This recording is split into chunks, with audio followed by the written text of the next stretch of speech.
Ian, firstly, can you just outline the situation with Steve Clarke and give us your reaction, please? I think everybody's overriding reaction at the moment is one of sadness. We're sad that the World Cup journey's over. We're sad that we weren't able to achieve what we wanted to do, and obviously we're sad that our most successful head coach has decided to step down. It's very raw. It's still at this point, but I think once the kind of dust settles and we take a step back, I think we need to be proud of the journey that got us here, to be the first Scotland team to win a qualifying group for 28 years, to qualify for the first Men's World Cup in a long time. I think we need to be incredibly proud of our supporters. They've travelled in tens of thousands, they have lit up America. Everybody you speak to cannot speak highly enough of the Tartan Army.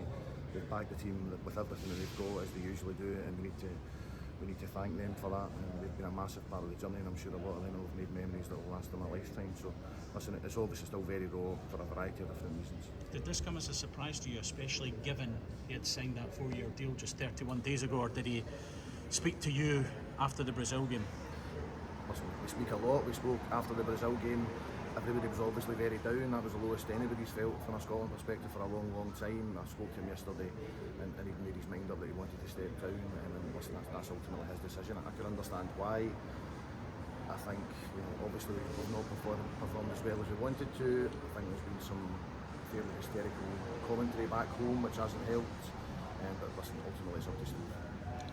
Again, given that he had signed a 4-year deal, does that throw succession planning into more difficulty for you, given there was a lot made between the Denmark game and signing the new deal about his contractual situation? Yeah, we wanted to come into the competition in as stable a footing as possible, and extending his contract did that. It eliminated any talk about what was going to happen afterwards. Obviously we find ourselves in a position that nobody wanted to be in. We wanted to perform well. We wanted to do what no Scotland team's ever done before in a group stage. We weren't able to achieve that, and as you said, the succession planning starts now.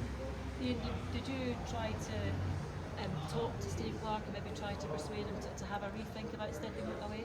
He'd made his decision. His mind was made up, James. So, yeah. And can you give us maybe a bit more clarity on the reasoning behind it? Did you have a kind of conversation with him about that? He just wanted to step down. That was his decision. What's next, Ian, in terms of a new manager, new head coach?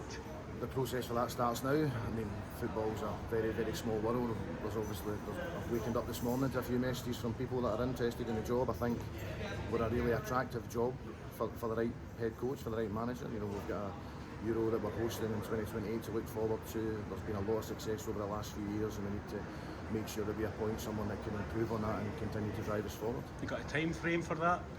As soon as we can, but it'll be to get the right person. It's really difficult to put dates on it. We've obviously got games coming up in September. There's a 4-game window at the end of that month.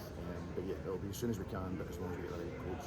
You said when Steve signed his new deal that you wanted consistency and somebody that knows about qualifying for tournaments. There's not many Scottish managers, if any, about. Does that mean you would look potentially for a foreign manager? Nothing's off the table. We need to cast the net as far and wide as we can. It's about getting the right coach. It's not about necessarily where they come from. There are a lot of good managers out there, and it's up to us to make sure that we pick the right one. Obviously you've got someone like Stephen Naismith, who's very much part of the coaching staff. Would he stay on if you don't get a chance to get a new manager in place for those qualifiers? Those are for conversations further down the line. We just need to work hard at the moment. We've got Craig Mulholland coming in as Chief Football Officer. He'll be starting soon.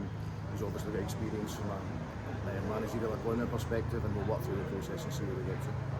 Just finally, how would you sum up Steve's legacy then, the 7 years he's been in charge of Scotland? He's been incredible. I don't think there's any doubt. If we sat 7 years ago when we appointed him and said this is what the next 7 years are going to look like, everybody would have bit your hand off for it. So he's been fantastic for us. The last thing that I would want is his reputation or legacy tarnished in any way, shape or form. I think it's important that we recognise the significant achievements that he's done. The meeting last night when he told the players, the emotion in that tells you how much they think of him and how much he thinks of them, and we can't lose sight of that.